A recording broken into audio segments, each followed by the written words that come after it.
36장 만세 반석 열린 곳에 찬송 드리겠습니다. 386장 찬송입니다.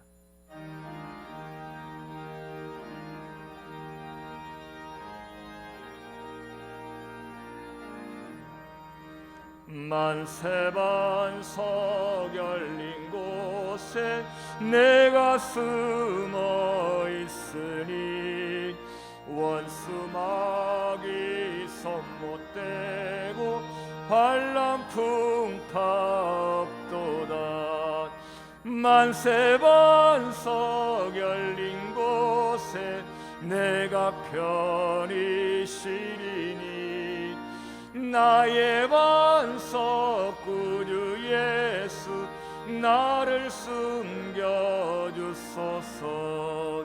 죄에 매여 죽을 인생 편히 쉬길 바라니 주의 가슴 넓은 품에 내가 찾아 안기네.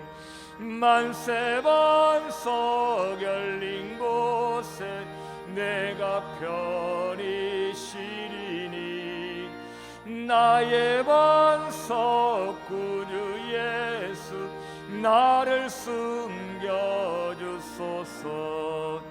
이 땅 위에 평안 없고 기쁜 일을 몰라도 주 예수의 참사랑을 내가 이제 알아. 아멘. 만세 반석 열린 곳에 내가 편히 쉬리니 나의 반석 구주 예수 나를 숨겨주소서. 험한 풍파 지나도록 순풍으로도 우산 평화로운 피난처에 길이 살게. 아멘. 만세 반석 열린 곳에 내가 편히 쉬리니 나의 반석 구주 예수 나를 숨겨주소서. 아멘.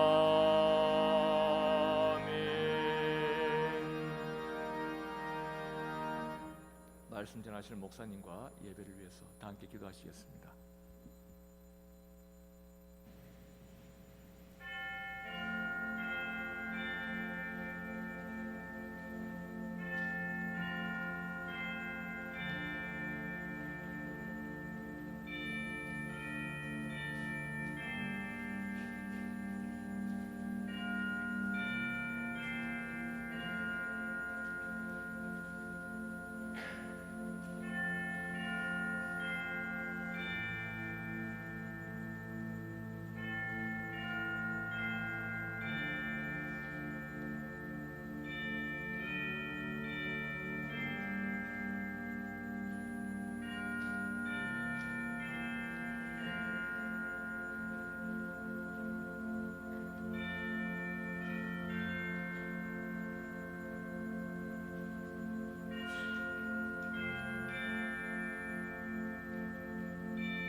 하늘에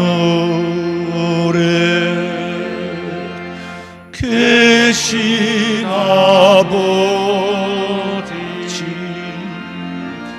이름 거룩하사 주님 나라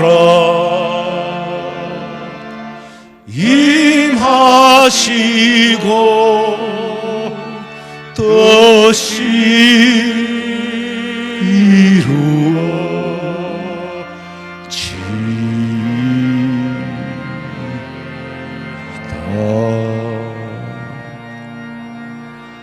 내 영혼아, 네가 어찌하여 낙심하며 어찌하여 내 속에서 불안해하는가?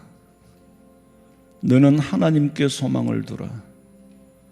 그가 나타나 도우심으로 말미암아 내 하나님을 여전히 찬송하리로다. 살아계신 하나님 아버지, 감사와 찬송과 영광과 존귀함을 세세무궁토록 받아 주시옵소서. 불안해하지 말라고 말씀하셨건만 위로 하늘에 계신 하나님을 쳐다보는 것이 아니라 땅을 살피고 주변을 살피다 보니 내 앞에 놓인 현실적인 문제를 두고 멀미를 하고 혼란스러워합니다. 멀리 하나님이 나를 지키시고 보호하고 계신다는 사실들을 날마다 삶 속에서 체험하고 깨닫고 오늘도 이 예배 가운데 임재하시는 하나님의 은혜를 체험하고 위로와 소망 얻기를 원합니다. 이 예배를 하나님이 받아 주시옵소서. 다시 오실 예수님의 이름으로 기도하옵나이다. 아멘.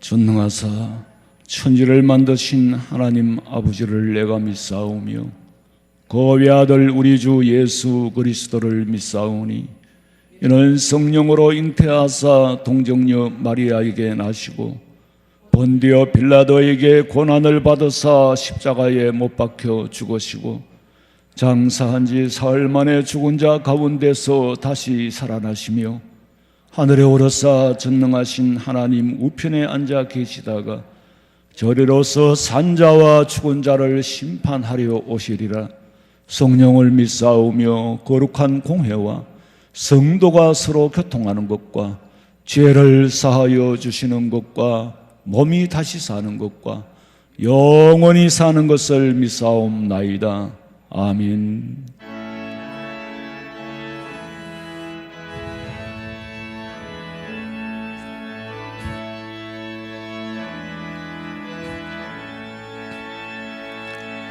빛나고 높은 보좌와 그 위에 앉으신 주 예수 얼굴 영광이 해같이 빛나네. 해같이 빛나네. 나 이제 생명 있음은 주님의 은혜요.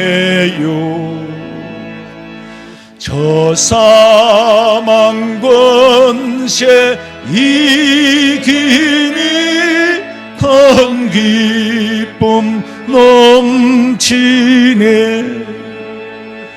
큰 기쁨 넘치네. 아멘.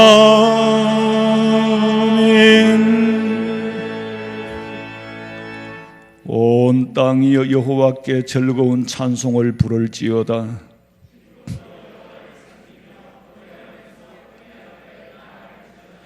여호와가 우리 하나님이신 줄 너희는 알지어다.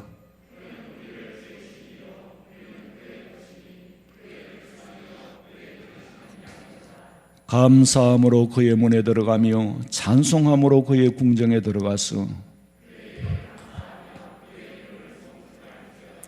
여호와는 선하시니 그의 인자하심이 영원하고. 아멘.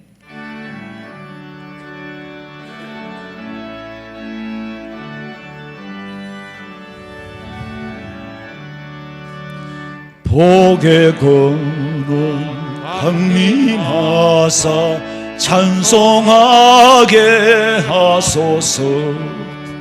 한량없이 자비하신 청량할 길 없도다. 천사들의 찬송가를 내게 가르치소서. 구속하신 그 사랑을 항상 찬송합니다. 주의 크신 도움받아 이때까지 왔으니 이와 같이 천국에도 이르기를 바라니.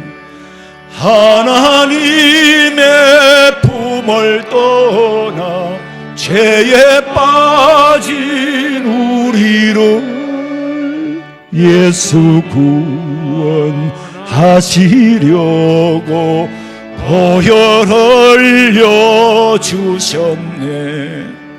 주의 귀한 은혜 받고 일생 빚진 자 되니. 주의 은혜 사슬되사 나를 주께 메소서. 우리 마음은 연약하여 범죄하기 쉬우니 하나님이 받으시고 천국인을 치소서.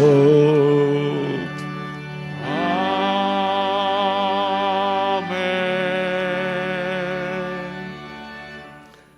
하나님 아버지, 금년 한 해를 은혜 가운데 평강과 기쁨과 즐거움으로 베풀어 주시고, 때로는 어렵고 힘들 때도 있었으나 그때마다 말씀으로 위로와 격려로 한 해를 지켜주심을 진심으로 감사를 드립니다. 올 한 해도 이제 얼마 남지 않았습니다.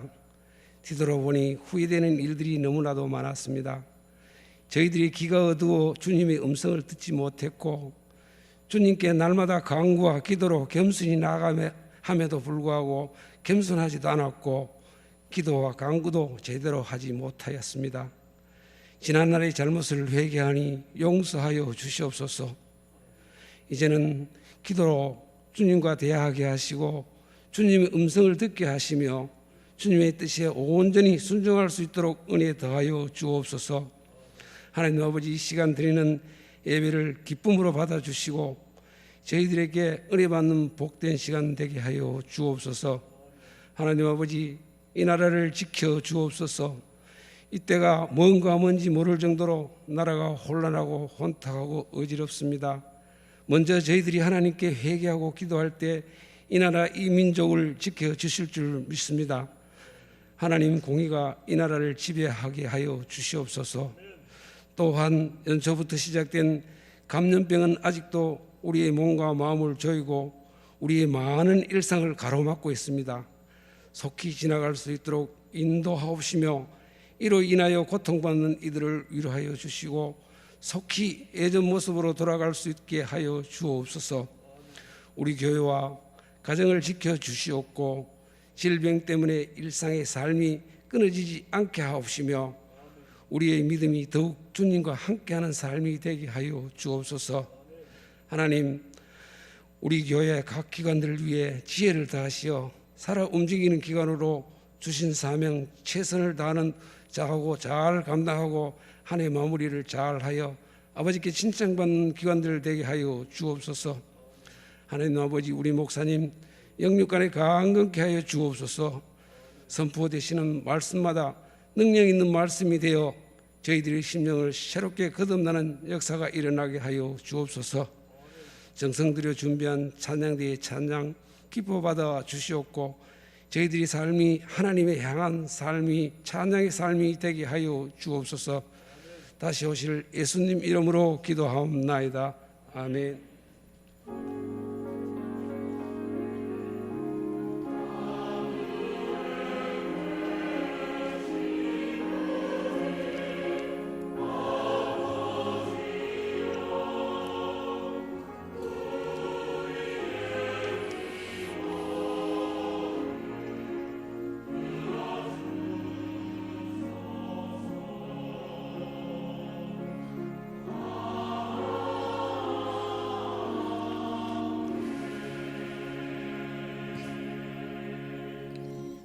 하나님의 말씀은 구약 성경 시편 37편 25절에서 29절 말씀입니다.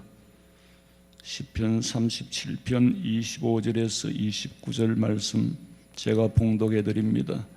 내가 어려서부터 늙기까지 의인이 버림을 당하거나 그의 자손이 글식함을 보지 못하였도다. 그는 종일토록 은혜를 베풀고 구워주니 그의 자손이 복을 받는도다.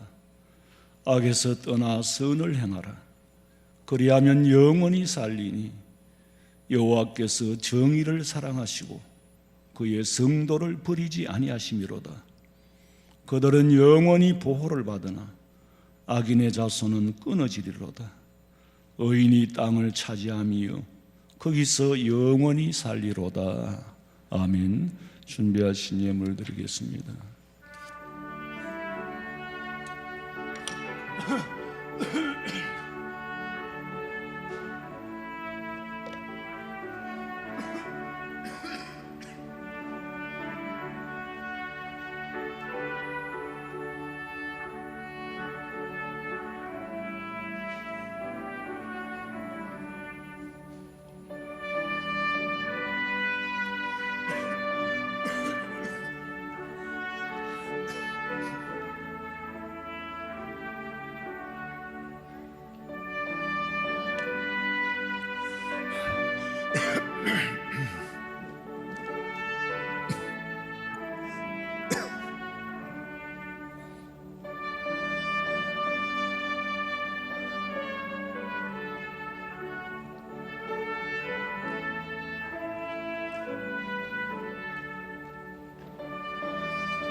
기도드리겠습니다.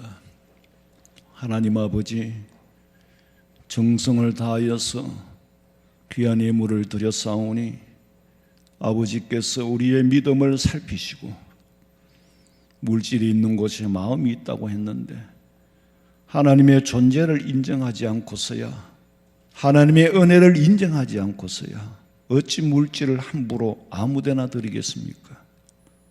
저희들의 드리는 이 예물 속에 믿음이 포함되어 있고 믿음에서 나온 것이오매 하나님 기억하시고 아버지 자녀들로 굽어 살펴주시기를 간절히 빌고 원합니다. 허탄한데 물질이 지출되는 일이 생기지 않도록, 그리고 가문은 해도 걱정이 없고 더위가 올지라도 두려워하지 않고 잎이 청청하여 날마다 손이 수고한 대로 결실하게 하여 주시옵소서. 드릴 수 있어 감사하오며 다시 오실 예수님의 이름으로 기도하옵나이다. 아멘.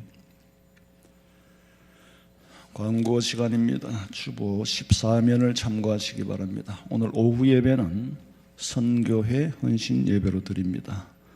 다음 주일 오후 예배는 집사, 권사, 은퇴 예배로 드립니다.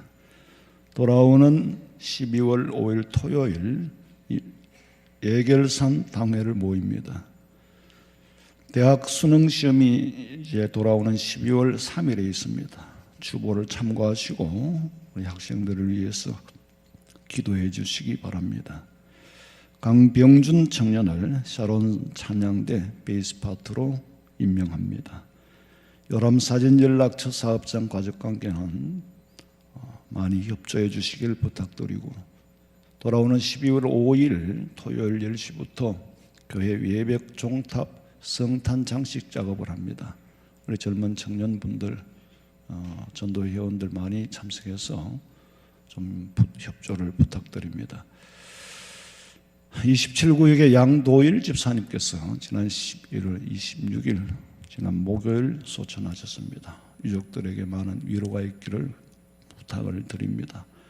그리고 코로나19 협조 관련 사항을 참고하시고, 우리 교회가 매주 주간에 연막 작업을 방역을 2번씩이나 합니다. 그러니까 이 연막을 하는 게 집사님이 참 힘들어요. 이 넓은 공간에 전부 다 하고 또 소독을 하고 해야 되니까, 그만큼 또 여러분들도 이 방역에 협조해 주시면 고맙겠습니다. 찬양대 찬양 드리겠습니다.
아멘.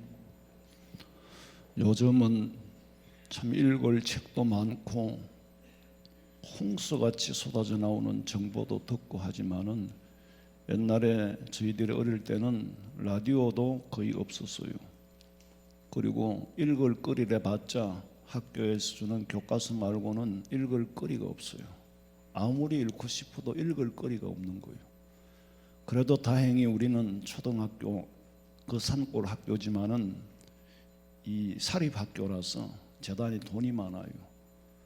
그래서 도서관이 있어가지고 책을 빌려 볼 수 있고 또 책 읽는 습관을 기를 수 있어서 참 좋았다, 참 고맙다 그렇게 생각을 해요. 근데 이제 크면서도 지금까지도 뭐 책을 껴안고 살아야 되니까 인문학을 읽고 정치, 철학, 사회 닥치는 대로 책을 읽고 강좌도 듣고 그러면은 거기에 빠져들어요. 그런데 성경은 보면은 비현실적이고 무슨 말인지 너무 현실과 동떨어진 얘기를 하고 그러니까 재미가 없단 말이에요. 근데 성경을 모르면은 세상 학문에 빠져요. 그게 잘못된 건 아니에요. 그 세상 학문이 잘못됐다는 말이 아니에요. 근데 성경을 알고 보면 그보다 성경이 급수가 높다는 거지. 성경을 알고 들으면 전부 너무 진부한 얘기만 하고 너무 좀 시시한 얘기들을 해요. 너무나도 인간의 이 가데고리를 벗어나지 못하는 얘기들만 해. 내가 듣기에는 그래요. 어떤 인문학 강좌를 하더라도 성경을 아는 사람의 입장에서 들을 때는 누구나가 다 할 수 있는 얘기고 누구나가 다 아는 얘기고 너무 시시하더라는 거지. 거기에는 소망이 없더라는 얘기예요. 거기에는 천국도 없더라는 거죠. 거기에는 영원이라는 시간이 거기 안에 포함되어 있지 않고 하나님이 포함되어 있지 않으니까 너무나도 제한된 얘기를 하고 있더라는 거죠. 예수 믿는 우리 입장에서 봤을 때는 그렇다 그 말이에요. 나는 그분들을 무시하거나 그렇지 않아요. 저도 책을 읽어요. 닥치는 대로 읽어요. 그런데 제 머리맡에는 그 어린이 영어 성경이 있어요. 자기 전에 이제 그걸 보는데 어린이 성경이지만은 편안하게 읽을 수 있고 너무 쉽게 성경을 기억할 수 있는, 내용은 내가 아는 거니까 뜻은 알고 있으니까 그 성경을 읽으면 마치 동화책을 읽는 것 같이 그렇게 마음이 편하고 그래요. 여러분, 유대인들의 지혜서라고 하는 탈무드, 성경 다음으로 전 세계적으로 많이 보급된 책이죠. 예수를 믿든 안 믿든 간에 이게 어디서 나온 책인지도 모르고 탈무드라는 말을 들은 사람들이 탈무드라는 책을 사서 집집마다 한 권씩은 있을 겁니다. 탈무드는 어느 한 사람의 작품이 아니죠. 성경을 삶에 적용시켜서 얻은 답을 랍비들이, 성경 교사들이 쉽게 해석해서 주석해 놓은, 성경을 쉽게 해서 주석해 놓은 것이고 그 지혜대로 삶에 적용해 보니까 그 원리가 맞더라는 거예요.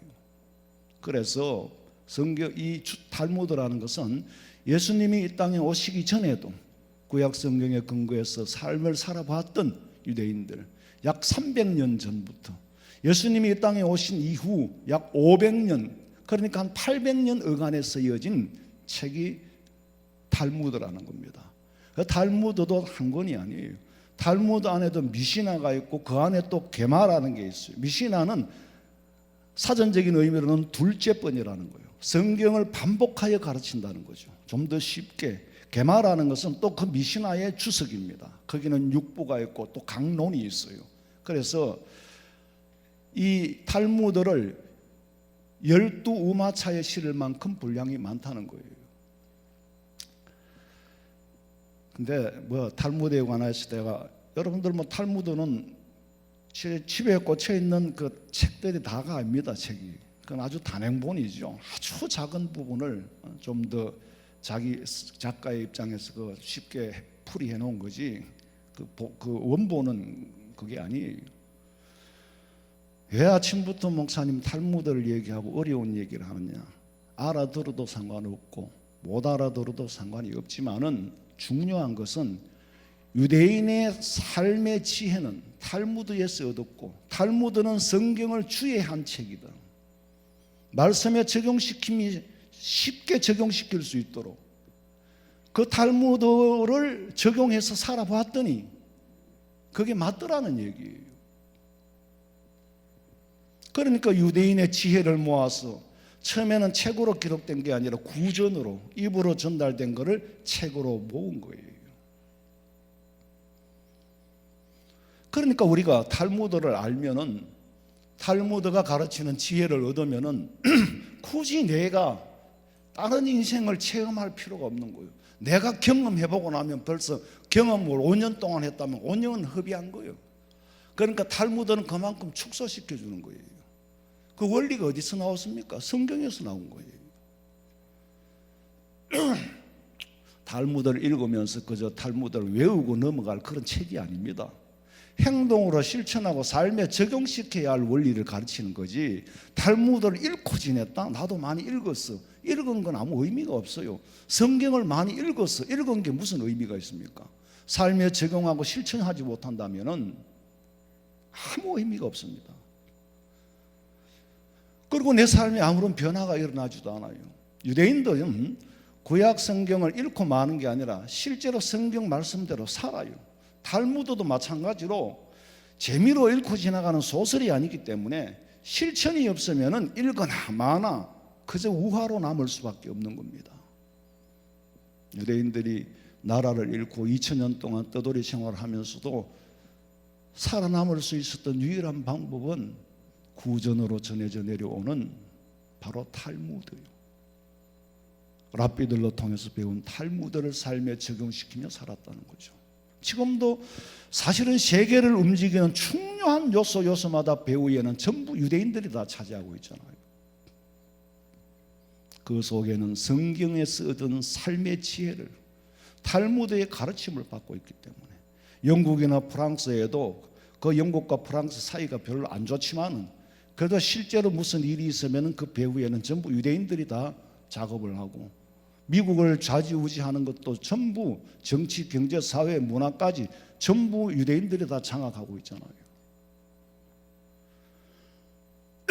미국의 유학 간 동기가 이스라엘에서 온 유학생을 만났대요. 그래서 얘기를 하는 가운데 너는 학비는 어떻게 감당을 하느냐 그랬더니 유대인들은 세계 어느 나라를 가든지 유대인이 있으면은 그 유대인이 나를 도와준다는 거지. 생면부지에 일면식도 없는 사람이지만 유대인이라는 그 한 가지 이유 때문에 학비를 다 대주고 도와준다는 거예요. 그게 뭐냐? 자기들의 책임이라고 생각하는 거예요. 그게 자기들의 의라고 생각하는 거예요. 의라는 말은 히브리 말로 가알이라는 말인데, 가알은 책임이에요. 책임은 의예요. 책임져 주지 못하면 그건 의가 아니라는 거죠. 예수님께서 십자가를 짊어지고 우리의 죄를 어떻게 했죠? 책임져 주셨잖아요. 책임이 의다. 그러니까 유대인들은 그 책임을 실천하는 거예요. 이 말씀이 유대인들에게만 해당되는 것이 아니라 오늘 우리 모든 사람에게 다 해당됩니다. 똑같이 적용돼요. 그래서 성경이 책이 아니듯이 성경은 학문이 아닙니다. 탈무드는 책이 아니에요. 삶에 실천해야 할, 적용시켜야 할 원리를 가르쳐주는 이치입니다. 이미 유대인들이 다 실천해보고 이미 임상실험을 해보고 그게 맞더라는 걸 모은 GS가 탈무드예요. 오늘 성경 본문에 보니까 다윗이 일평생 나이 들면서 자기 삶 속에서 객관적으로 지켜보니 내가 어려서부터 늙기까지 의인이 버림을 당하거나 그 후손들이 글식하는 일을 보지 못했다. 이것이 나의 간정이요, 이것이 나의 체험이라는 거예요. 오늘 성경에 기록된 이 본문 말씀은 더 이상 해석이 필요가 없습니다. 왜? 다윗이 일평생 살면서 직접 눈으로 보고 체험한 삶의 이치를 가르쳐 주기 때문에 그대로 따르면 되는 거지, 여기에 무슨 더 체험이 필요하겠습니까? 이 성경을 두고 탈무드가 더 이상 해석할 이유도 없어. 물론 해석해 놓았겠죠. 우리는 바로 알 수 있는 거예요. 오늘 26절에 보니까 저는 종일토록 은혜를 베풀고 구워주니 그 자손이 복을 받는도다.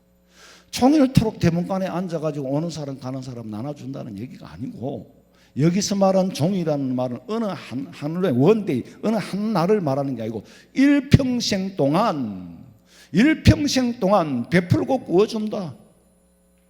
뭔 돈이 그렇게 많아서 널 베푸느냐?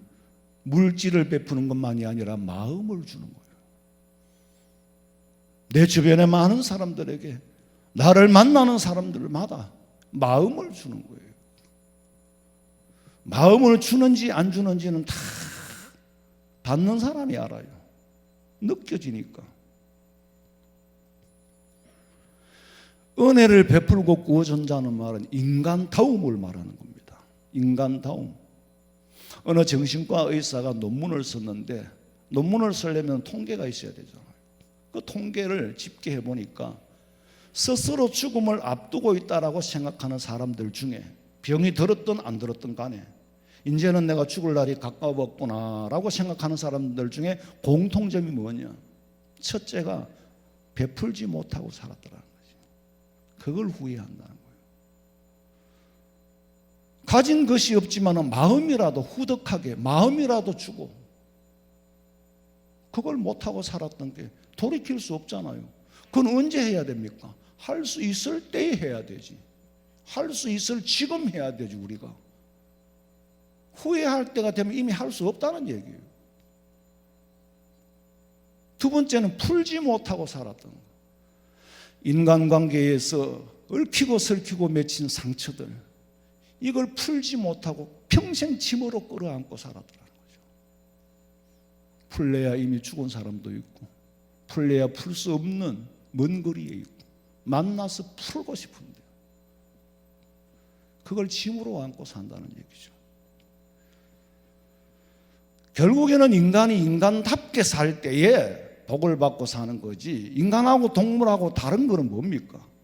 인간에게는 관대함이 있고 사랑이 있고, 짐승은 그런 걸 가질 수가 없어요.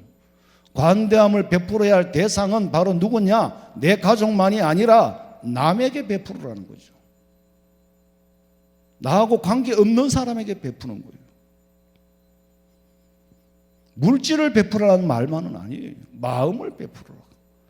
남에게 베풀지 못하는 것은 결국은 마음을 주지 못하기 때문에 못 주는 거예요. 어떤 사람은 남이 주려고 해도 못 주게 말려. 자기 것 못 주는 거는 뭐 고사하고, 남이 주려고 해도 못 주게 하는 거예요. 왜? 마음이 인식하기 때문에. 마음이 거기가 한계예요. 그러지 마라. 종일토록 평생. 저 같은 사람은 이게 참 위로가 다 필요하지만 필요해요. 누구에게 위로를 받느냐? 정말 자기 삶이 고달프고 어려운 분들한테 위로를 받아요. 목사님, 제 걱정하지 마세요. 저 잘 삽니다. 목사님 걱정하실까 봐 잘 삽니다. 그 말이 저한테는 가장 큰 위로예요. 왜? 위로가 된다는 얘기는 그만큼 걱정을 하고 염려거리가 됐기 때문이에요. 그리고 마음을 알아주는 거. 마음을 알아주는 것만으로도 큰 위로가 되잖아요.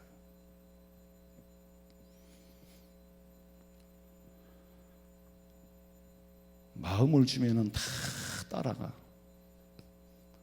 그리고 남을 위해서 말 한마디, 좋은 말 한마디 보태줄 수 있는 사람, 이미 그 사람은 그 마음을 하나님께 구워주고 있는 거예요. 나쁜 말에는 보태기가 쉬운데 좋은 말을 하는데 보태는 건 그렇게 마음이 인식해요. 객관적으로는 당신 복 받고 살기는 참 어렵겠다. 있는 거 가지고 큰 소리 치는지 몰라도 후손들이 눈이 뻔하다. 존재하는 건 변하지 않는 게 없는데 우리는 큰 틀에서 하나님의 말씀과 그 이치 안에서 살아야 됩니다. 왜 좋은 말 하는데 그 한마디 보태는 게 그렇게 인식할까? 마태복음 5장 37절 읽어봐요. 오직 너희 말은 옳다 옳다 아니라 아니라 하라. 이에서 지나는 것은 악으로부터 나는. 예수님께서 제자들을 앞에 두고 말씀하시기를 마음을 드러내기 싫어하는 사람이 있어. 예스와 노에 침묵하는 사람이 있다. 예스도 노도 침묵하고 지나가는, 이에서 지나는 거, 모른 척하는 거, 그건 어디서 나느냐? 악에서 난다 그랬어요. 모른 척하고 지나는 거 악에서 난다. 무슨 말이냐? 직무유기다. 왜 내가 그걸 해야 됩니까? 아니야. 길 가다가 넘어진 사람 보면 이렇게 세워야 되는 게 내 의무예요. 해도 되고 안 해도 되는 게 아니라, 현행 법에 저촉되는 건 아니지만 인간이기 때문에 도덕적으로 그렇게 하게 돼 있는 게 해야 하는 게 마땅한 거예요. 그러니까 성경에서는 이에서 지나는 거, 마땅히 해야 할 바를 행하지 않고 마땅히 할 말을 하지 않고 침묵을 지키는 거예요. 이것은 악에서 나는 거다. 너 안 한 것뿐인데, 여러분 우리는 이렇게 생각해요. 나는 도덕질 안 하고 살인하지 않고 거짓말하지 않고 안 한 것만 선인 줄로 알아요. 선은 그게 아니에요. 안 하는 거는 당연한 거고 이에서 지나치는 거, 해야 할 바를 안 하는 것도 악이라 그랬어요. 우리가 행해야 하고 해야 할 바를 얼마나 안 하고 사는지 몰라요. 얼마나 몸을 사리고 사는지 몰라요. 얼마나 말을 사리고 마음을 사리고 사는지 몰라요. 그게 지혜로운 건 줄로 알아요. 약삭 빠른 거지 그게 지혜로운 게 아니에요. 사람은 살면서 겪어보면 다 알잖아요. 자기는 지혜라고 생각하지만 다른 사람은 약삭 빠른 사람이라고. 나 없는데 나를 뭐라고 말할까? 세상은 정확합니다. 마땅히 행할 바를 침묵하는 것은 악으로부터 난다. 정확하게 지적을 하신 거예요. 죄 안 짓는 것만이 의인이 아니다. 예수님 제자들을 향하여서 직설적으로 말씀하실 때 제자들의 마음이 들킨 것 같아요. 잠언 19장 17절에 가난한 자를 불쌍히 여기. 그는 여호와께 구워드리는 것이니까 그 선행을 구워준 그 사람에게 반드시 갚아준다고 그랬어요. 이건 동정심이 아니에요. 가난한 자를 향한 동정심이 아니라 하나님을 향한, 그는 하나님께 구워주는 거라고 그랬거든.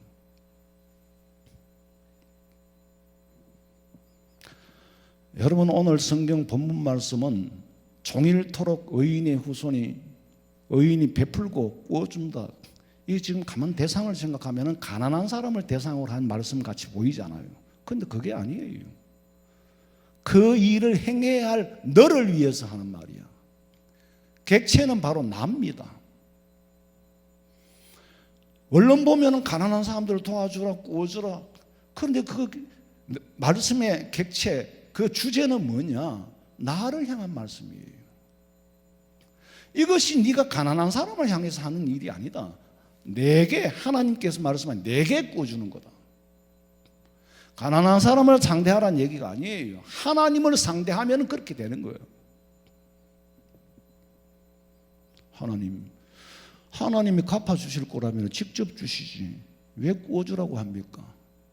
내 사랑을 너로 통하여 나타내고 싶다. 좋은 선물 전달 좀 해달라는데 너 그것도 안 해?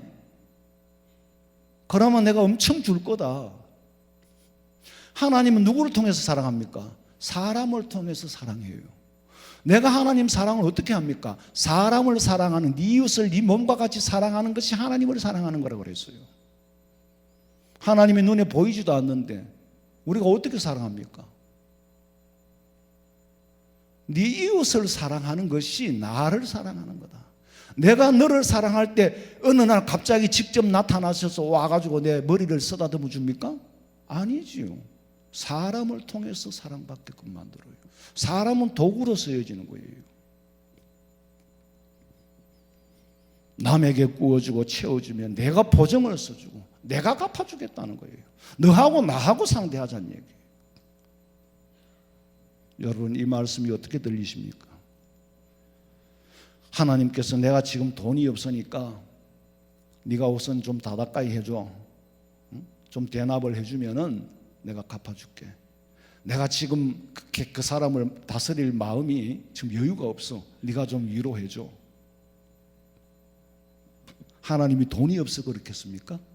하나님이 성령으로 통해서 우리의 마음을 직접 위로하실 수 있어요. 그런데 사람을 도구로 쓴다는 거, 귀하게 쓰임받는 사람, 종일토록 은혜를 베풀고 구워주는 사람,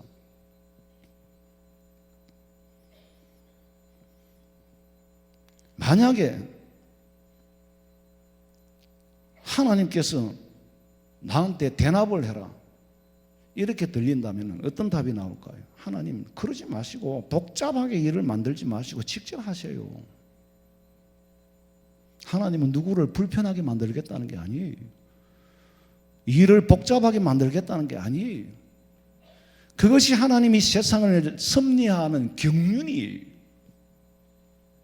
경륜의 방법이라는 거예요. 그러니까 내 입장에서 듣지 말고 하나님의 입장에서, 하나님의 말씀이니까 하나님의 입장에서 들으라고. 하나님이 왜 이런 말씀을 하셨을까? 성경을 자꾸 내 입장에서 보니까 이해가 안 돼요. 성경은 내 말이 아니잖아요. 내 말이 아닌데 어떻게 이해가 돼요? 하나님이 내게 주신 말씀이기 때문에 인간이 이성으로 이해할 수 없습니다. 다만 체험할 수 있는 거죠. 하나님의 마음을 헤아려 보시라고. 편지를 받은 사람이 서늘 때에 서는 사람의 마음을 헤아려 보라고. 어느 대학 교수가 그런 말을 해요. 똑같은 청년들을 앉혀놓고 결혼에 관하여서 강의를 했는데 강좌가 끝나고 난 다음에 두 부류로 나누어지더라는 거예요. 교수님, 결혼하지 말라는 말씀입니까? 내가 언제 그런 말을 했나? 그렇게 들렸다는 거예요. 또 한 부류는 그러면 결혼 안 하는 것도 내 자유인데 굳이 해서 얽매여야 됩니까? 그래 말하더래요. 한 자리에서 똑같은 말을 했는데 받아들이는 자기 마음으로 받아들이는 거예요. 하는 사람이 뜻은 전혀 간고도 없고, 성경은 내 뜻으로 해석할 수 있는 게 아니에요. 하나님의 입장에서 성령께서 감동시켜 주시지 않으면 이 성경은 아무리 읽어도 깨달을 수가 없다고 그랬어요. 그러니까 성경을 가르치는 사람이 아브라함이 이삭을 낳고 이삭이 야고보를 낳고 그걸 가르치는 게 아니고, 하나님과 소통하지 않고는 이 책을 아무리 읽어도 가슴이 터져나갈 것이 이해가 안 돼요. 여러분은 쉽게 넘어갈는지 몰라도 뜻을 이해하고 넘어가려고 하면은요, 한 절을 이해하는데 일주일, 한 달이 걸리고 1년이 걸릴 수도 있어요. 아니면 평생 몰랐던 말씀이 이제 깨달아지는 게 있고, 성령의 감동이 없이는 성경은 절대로 해석할 수가 없습니다.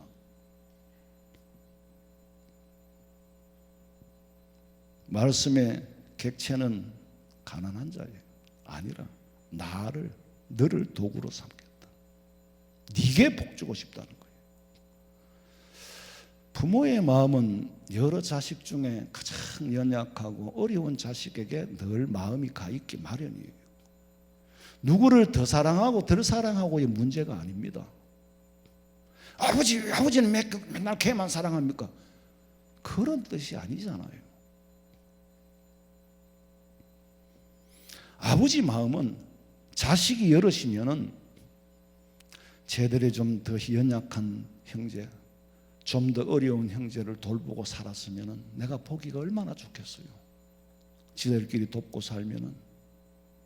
근데 형제들끼리 다웅다웅 다투고 사는 거 보면은 그 부모 마음이 얼마나 불편하겠냐고. 내가 이 가장 연약한 아이에게 마음이 가 있듯이 니들도 좀 네 형제 야한테 좀 마음이 가 있었으면 좋겠다. 그 마음인데, 그러면 부모님 마음을 채워드리는 거예요. 자가 야한테 하는 만큼 좀 다른 애들도 좀 이렇게 보살펴주면 내가 얼마나 좋을까. 야를 더 사랑해서가 아니잖아요. 약하기 때문에. 공평합니다, 아버지 마음은. 가만히 보니까 보아하니 이거는 인간이 되겠다 안 되겠다를 아버지가 판단을 해요.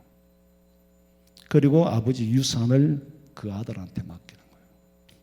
네가 이 유산을 받아가지고 네가 형제들을 다스리고 네가 어려운 네 동생을 보살펴라. 부모님이 갚아주는 거예요. 17절에 잠언서 19장 보면 가난한 자를 불쌍히 여기는 것은 누구한테? 여호와께 구워드리는 것이니, 내가 어려운 형제를 돕는 것은 그 형제를 돕는 것이 아니라 아버지께 구워주는 거나 마찬가지다. 가난한 자를 불쌍히 여겨라. 가난한 자를 상대하라는 말씀하고는 다릅니다. 상대는 하나님하고 하는 거예요. 사람하고 상대하면 실망을 해요.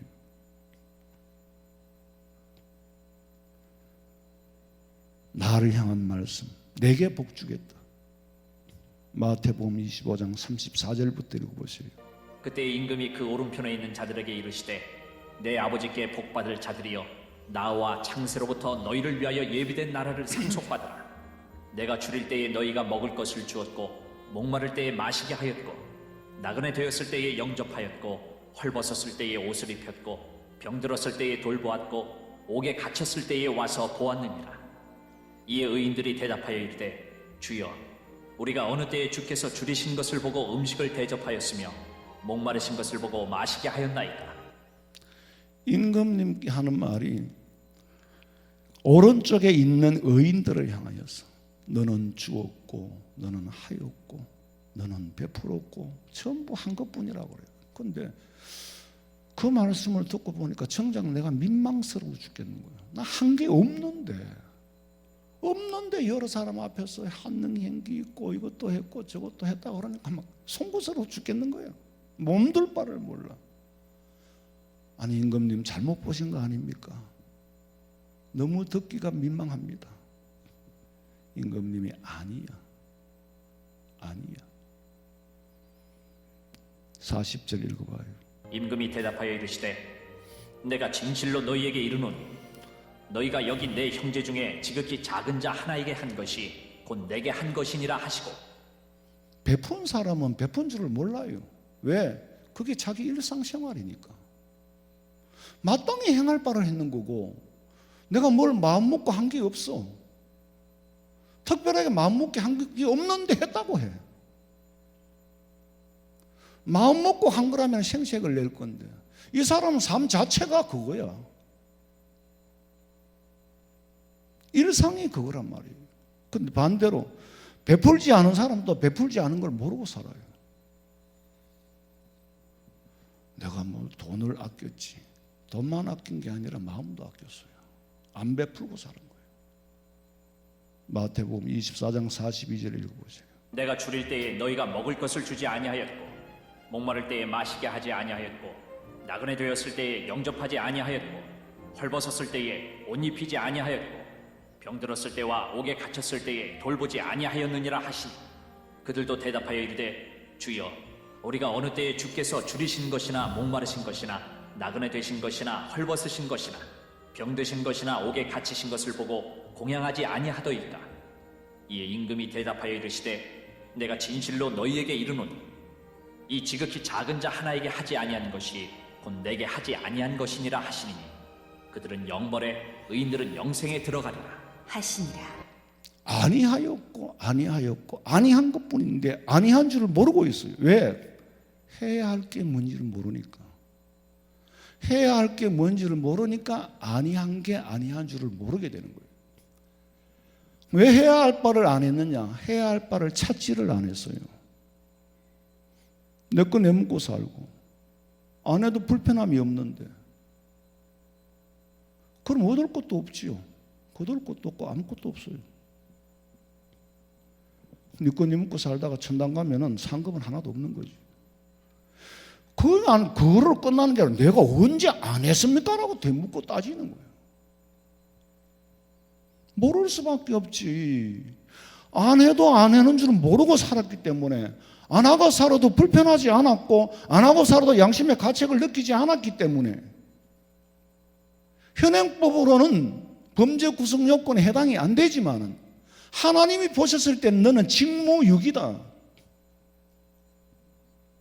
책임이 뭐라고 했냐? 의라고 했잖아. 뭐가 의냐? 책임을 다 해주는 게 의다. 그리스도인의 책임은 현행법을 초월한 양심의 법, 내가 네게 준 양심의 법, 그게 법이다.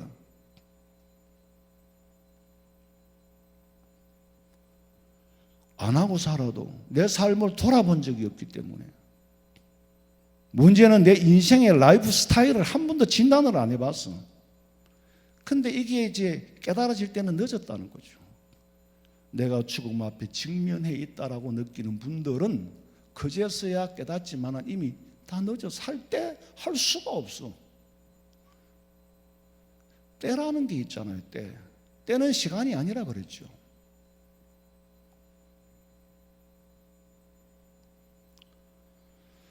그러니까 결론은 그들은 영벌에 의인은 영생에 들어가리라. 작은 자가 누굽니까? 구역에는 소자라고 말했어요. 누가 작은 자, 누가 소자냐? 돈이 없어 가난한 사람만이 소자냐? 아니에요. 부자도 소자일 수 있어요. 우리가 가난하다 부하다고 할 때 자꾸 물질을 기준으로 두는데 부자도 마음이 아파. 부자도 마음이 아플 때는 치유가 필요하고 위로해 줄 대상이 필요해요. 부자를 거기 제외시키면 안 돼요. 부자가 대한민국에서 제일 부자가 왜 자살을 합니까? 돈이 없어 자살을 했어요? 그 사람한테 사람들만 갖다 줬어도 자살을 안 했을 것 같아요? 아니에요. 그 사람에게는 물질 말고 다른 위로가 필요했던 겁니다. 명예와 지위가 있고 사회적으로 대중도 인기도가 높은 사람이 왜 갑자기 자살을 합니까? 그 사람에게도 위로가 필요했고, 그런데 부자라는 것, 지위, 명예, 인기 이런 것 때문에 다 묵살해버리는 거예요. 밥 먹고 살면 되지 뭐 때문에 자살하냐고. 짐승입니까? 지금 우리 주변에도요, 실제로 위로받아야 될 사람이, 부자하고 한번 얘기해 보세요. 부자는 더 큰 위로가 필요하고 부자가 내게 안겨주는 염려는 더 커요. 단순하지 않단 말이에요. 대기업의 총수가 단순하지 않으니까 자살을 해버리는 거예요. 권력을 가진 사람이 단순하지 않으니까 자살을 해버리는 거예요. 위로가 필요치 않은 사람은 이 세상에 아무도 없습니다.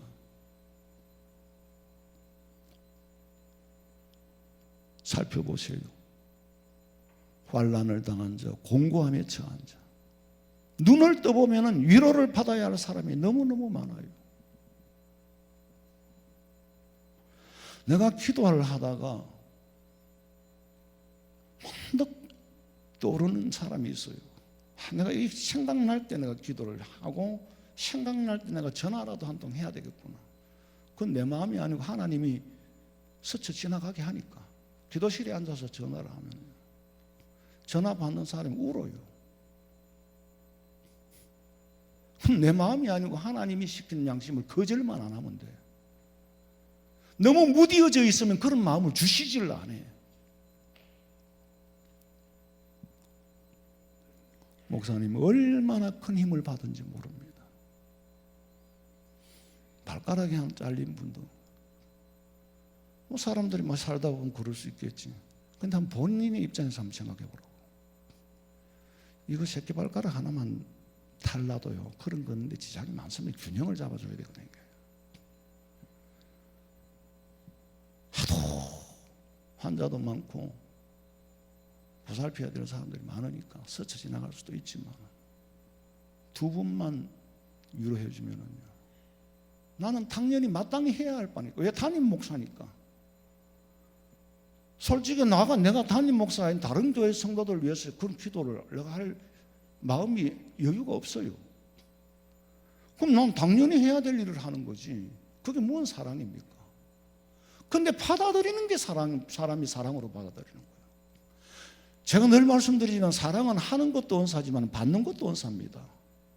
사랑을 해도 안 받아들이면은 그거는 사랑의 효과가 안 나타나요.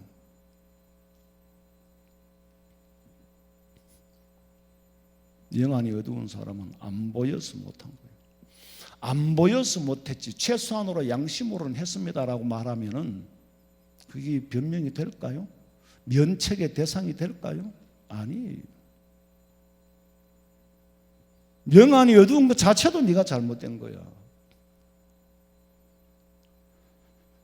의인은 마음도 꾸주고 물질도 꿔주고 책임을 다하는 사람이 의인이다.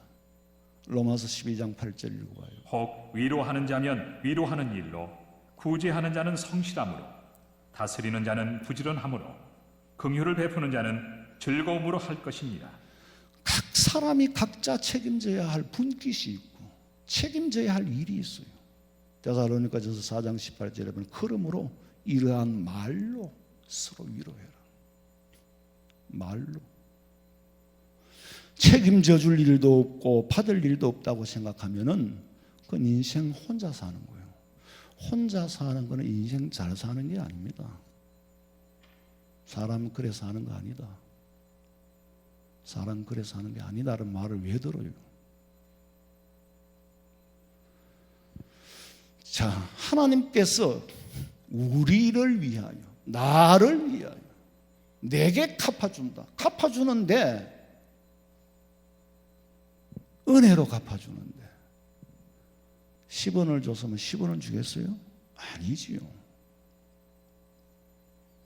하루 일을 했다고 일당을 받는 사람은 거래고, 하루 일을 한나절을 보태줘도 은혜로 받는 사람은 100만 원을 줄 수도 있습니다.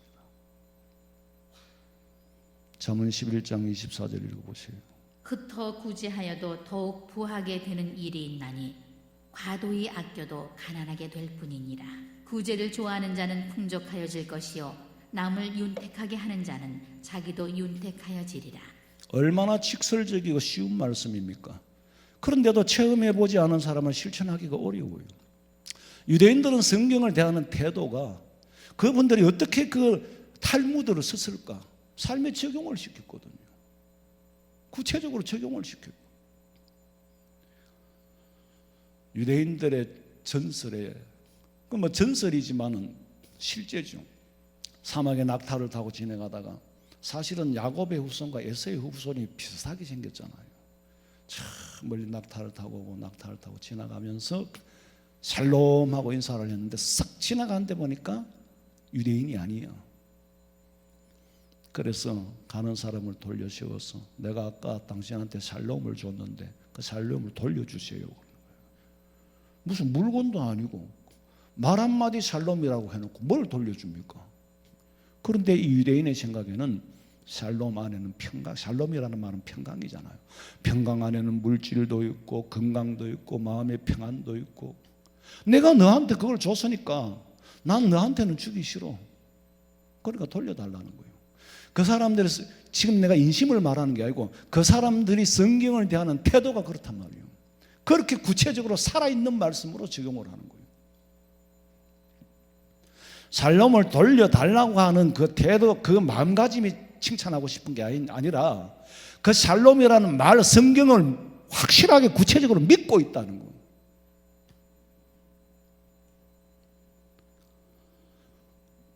그만큼 말 한마디를 중요하게 여기는 거예요. 예수님께서 제자들을 보내시면서 하신 말씀이 있어요. 마태복음 10장 11절부터 읽어보세요. 어떤 성이나 마을에 들어가든지 그 중에 합당한 자를 찾아내어 너희가 떠나기까지 거기서 머물라. 또 그 집에 들어가면서 평안하기를 빌라. 그 집이 이에 합당하면 너희 빈 평안이 거기 임할 것이요 만일 합당하지 아니하면 그 평안이 너희에게 돌아올 것이니라. 누구든지 너희를 영접하지도 아니하고 너희 말을 듣지도 아니하거든 그 집이나 성에서 나가 너희 발에 먼지를 떨어버리라. 내가 진실로 너희에게 이르노니 심판날에 소돔과 고모라 땅이 그 성보다 견디기 쉬우리라. 평안과 심판의 극치를 말합니다.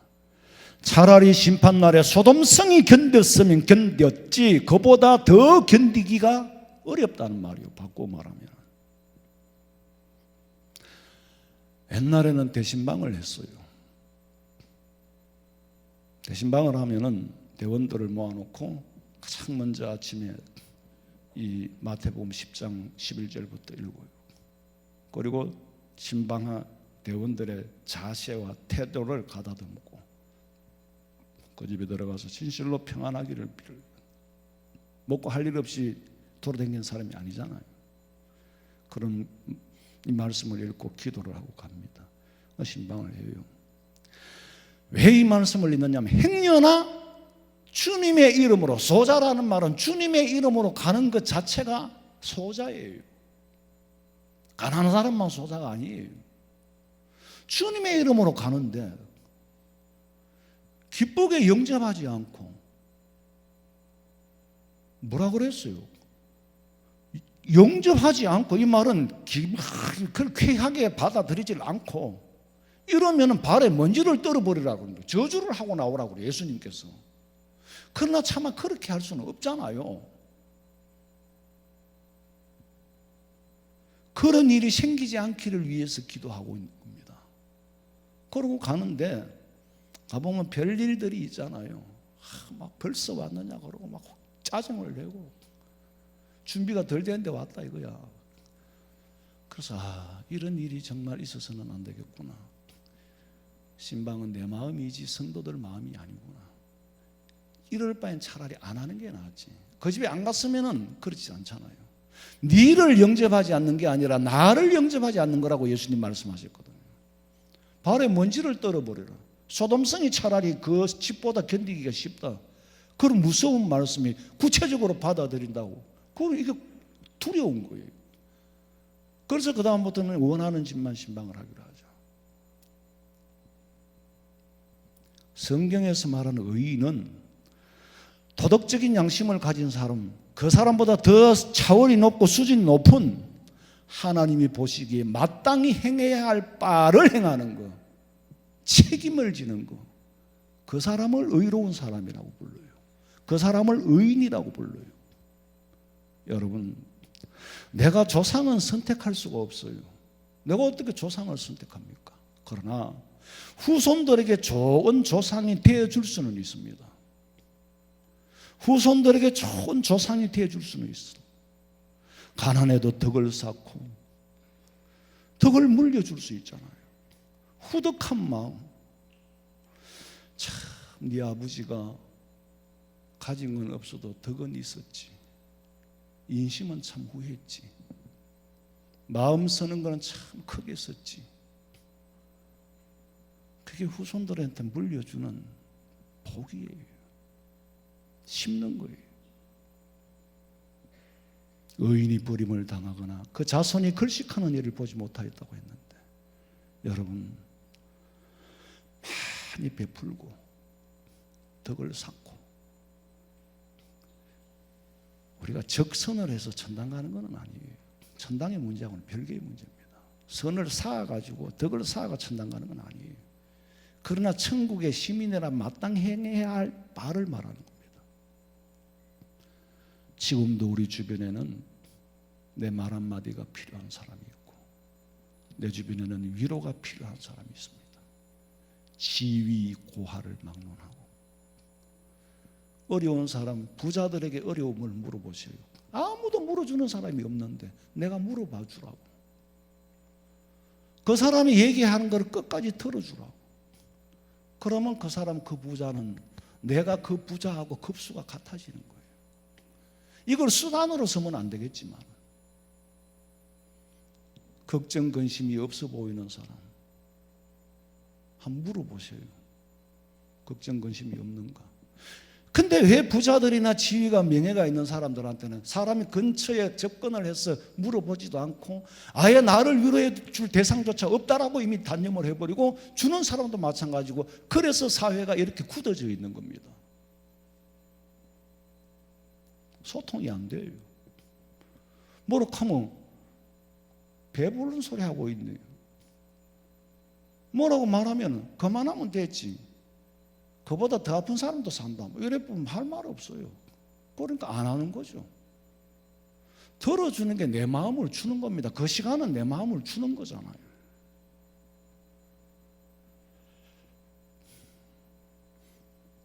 내가 베풀고 구워주는 마음에서 나오는 그 말 한마디. 물질은 내 자신에게만 아니라 자손을 위해서 뿌리는 건 줄로 알고, 우리 성도들은 종일토록 은혜를 베풀고 구워주는 삶을 살아서 자자손손이 복받고 사시기를 주님의 이름으로 축원합니다.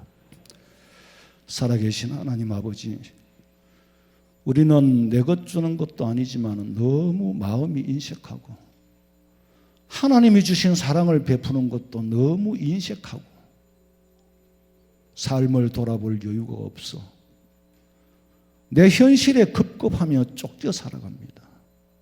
하나님, 우리는 좀 더 큰 차원에서, 높은 차원에서, 아니 하나님의 백성으로서 내 삶을 진단하고 현실을 진단하고 미래를 내다볼 수 있는 영안이 뜨이게 하여 주시옵소서.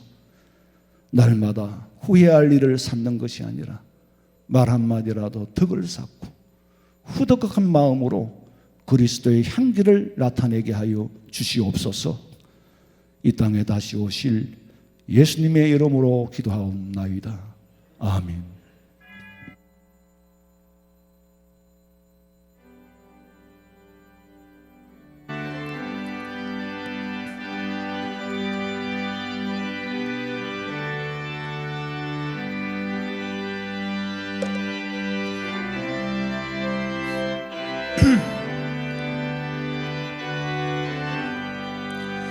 나의 영원하신 길 생명보다 귀하다. 나의 갈 길 다가도록 나와 동행하소. 주께로 가까이 주께로 가오니 나의 갈 길 다가도록 나와 동행하소서. 세상 부귀 아니함과 모든 명예 버리고 험한 길을 가는 동안 나와 동행하소서.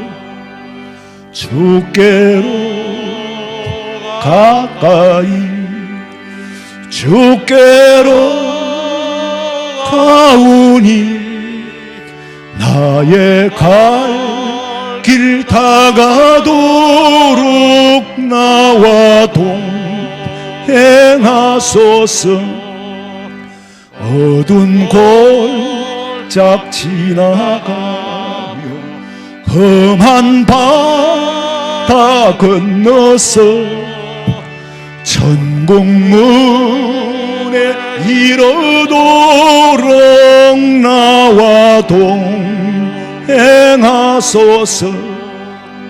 주께로 가까이 주께로 가오니 나의 갈 길 다가도록 나와 동행하소서. 아멘.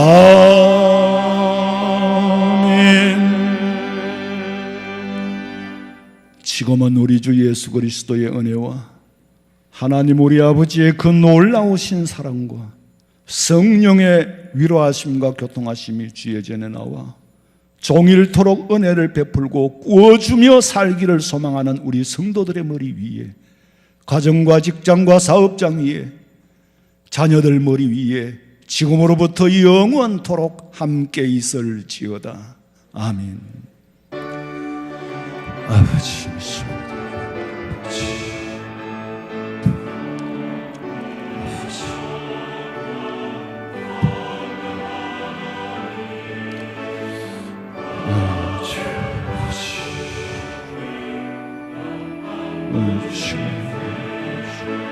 영령을 칠변하다 수고하고 허락해 주시옵소서.